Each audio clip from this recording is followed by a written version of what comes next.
chapter in Kratos' adventure is finally upon us. The anti-hero's quest for revenge will come to an end as God of War 3 wraps up, putting an end to quite possibly the greatest action game series ever created. Others might have the style, but the God of War series has the grace. An exceptional story arc driven by tales of war, godly battles and fiery cities from the depths of hell. God of War 3 might not offer anything overly new to the franchise, but the proven formula of accessible hack and slash gameplay, great puzzles and gigantic boss battles make this final chapter story a memorable one.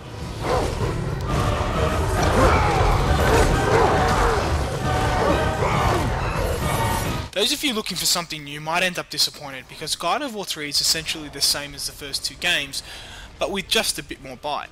It's difficult to really consider that a bad thing, considering how well the first two games have stood the test of time.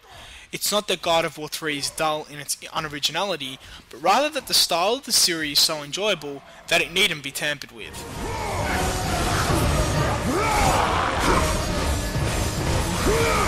God of War 3 has slightly upped the ante without having altered the overall experience, and it's still the same old gore fest that fans of the series will have come to love.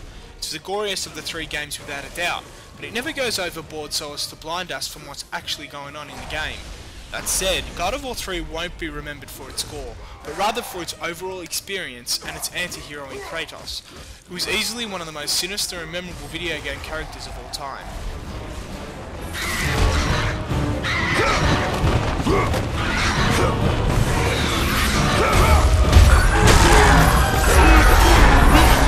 In terms of the combat, it's pretty much the same with some welcome changes.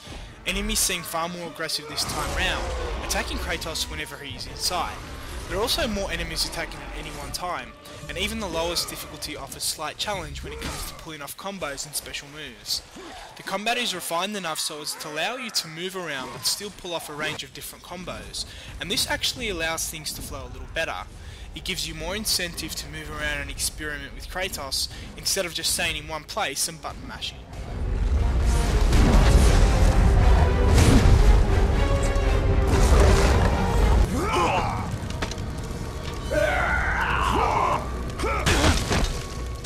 This wouldn't be a God of War game without enormous and intense boss battles, and you won't be disappointed.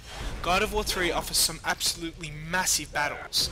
There are some really great fights throughout the entire game, and even some of the mini boss battles offer engaging and complex combat opportunities.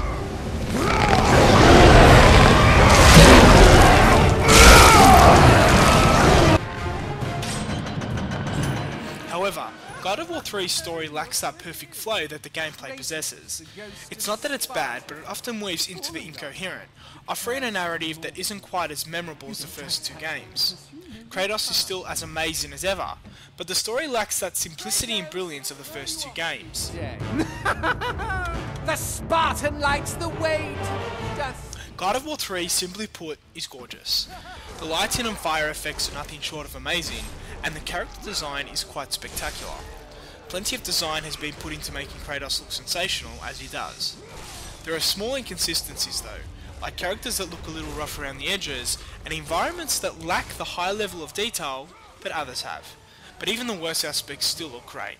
The overall package is sublime, and God of War 3 will easily be one of the most incredible looking games in your collection.